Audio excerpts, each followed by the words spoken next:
안녕하세요. 오늘 여러분과 함께 2025년 7월 11일 금요일 미국 시장 분석 자료들을 좀 깊게 살펴보겠습니다. 바로 전날 기록적인 상승세였는데 이게 왜 갑자기 하락세로 돌아섰는지 궁금하실 텐데요. 그 배경 요인들을 저희와 함께 파헤쳐 보시죠. 여러분이 시장 흐름을 잡는 데 도움이 될 정보들을 좀 찾아보겠습니다. 자, 그럼 시장이 어떻게 움직였는지 그것부터 바로 보죠. 7월 10일에 기록을 세웠는데 바로 다음 날 10일에 주요 지수들이 다 내렸어요. S&P 500이 한 0.3% 정도, 다우존스는 0.6% 정도 빠졌고요. 나스닥도 한 0.2% 하락했습니다. 주간으로 봐도 다 마이너스였고요. 네, 이게 뭐랄까 갑작스러운 반전처럼 보일 수 있는데요. 이 하락의 제일 큰 원인은 역시 그 새롭게 나온 무역 정책 리스크입니다.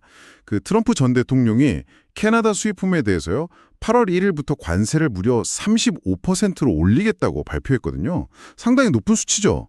근데 거기다가 다른 나라들에 대해서도 뭐랄까 전반적인 관세 인상 가능성, 이걸 시사하면서 투자 심리가 아주 그냥 확 위축됐습니다.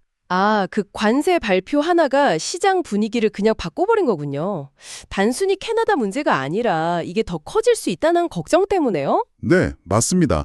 2018년 같은 그런 광범위한 무역 긴장으로 또 가는 거 아니냐, 이런 우려가 커진 거죠. 그렇군요. 거기에 더해서 그 채권 금리 상승도 좀 부담이 됐죠. 네, 좋은 지적이십니다.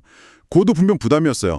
10년 만기 국채 금리가 4.42% 수준까지 올랐고요. 2년물 금리도 3.91%로 같이 상승했습니다. 이건 뭐랄까, 인플레이션 우려가 아직 가시지 않았구나 하는 신호를 읽히거든요. 그러니까 채권 가격은 내리고 금리는 오르는 그런 상황인 거죠. 이게 특히 성장주 중심의 시장에는 좀 부담을 주게 됩니다. 금리가 오르면 미래 가치보다는 당장의 안전자산이 좀 더 매력적으로 보일 수 있으니까요. 성장주에겐 좀 아프겠네요. 그럼 연준의 금리 인하 기대감은 어떻게 됐나요? 7월은 좀 어려워진 건가요? 네, 맞습니다. 이런 분위기 때문에 7월 금리 인하 가능성은 거의 없다고 봐야 하고요. 이제 시장은 9월 인하 가능성을 보고 있는데 한 60% 정도. 아직 이것도 확실하진 않습니다. 주 초반에는 AI다, 기술주다 해서 기대가 컸는데 말이죠. 이 무역 문제랑 금리 부담이 확 찬물을 끼얹은 격이네요. 근데 이런 와중에도 좀 다르게 움직인 종목들이 있다면서요. 그게 좀 흥미로운데요? 네, 그렇죠. 시장 전체가 좀 흔들릴 때도 개별 기업의 힘이 드러나기도 하거든요. 예를 들어 리바이스 있잖아요. 청바지 회사.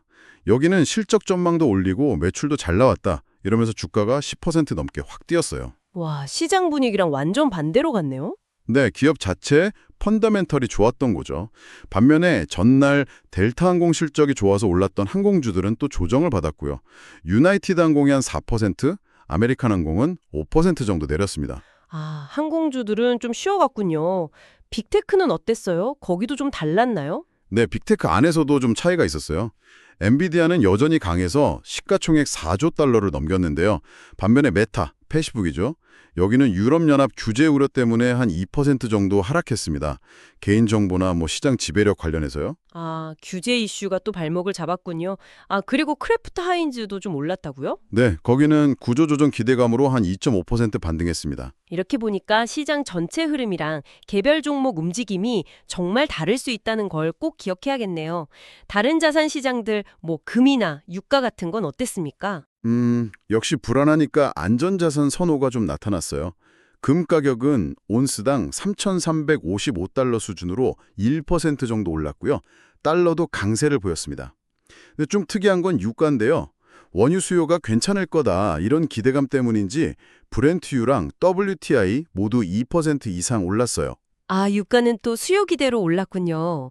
글로벌 시장 쪽은요? 글로벌 쪽은 영국의 GDP 성장세가 좀 둔화됐다는 소식에 유럽 증시가 내렸고요.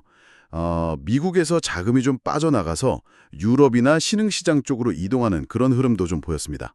자, 그럼 정리를 좀 해보면 결국 트럼프발 무역 리스크가 갑자기 큰 변수로 떠올랐고 여기에 채권금리 부담이 더해지면서 투자 심리가 좀 가라앉은 하루였다. 이렇게 볼 수 있겠네요. 네, 맞습니다. 다음 주에는 또 중요한 발표들이 많더라고요.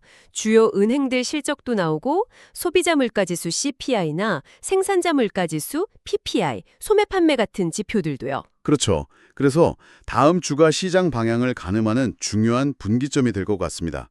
사실 뭐 워렌 버핏 같은 분은 시장이 좀 과열됐다고 경고하기도 했지만 또 HSBC 같은 곳에서는 기업이익 개선 여력이 아직 남았다 이렇게 보기도 하거든요. 시각이 좀 엇갈리죠.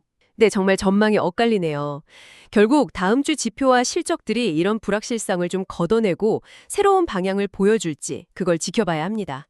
무역 문제, 금리, 기업 실적 이 세 가지가 어떻게 서로 영향을 주고받을지가 핵심이겠죠. 자, 오늘 분석을 바탕으로 여러분께 마지막으로 한번 여쭤보고 싶습니다. 이렇게 지정학적 리스크라는 큰 변수가 등장하고 또 한편에서는 일부 기업 실적은 견조하고 전문가들 전망도 엇갈리는 상황인데요. 이런 상반된 신호들 속에서 여러분이라면 단기적인 시장 상황을 판단할 때 어떤 요인에 좀 더 무게를 두시겠습니까? 다음 분석에서 더 깊은 통찰로 찾아뵙겠습니다.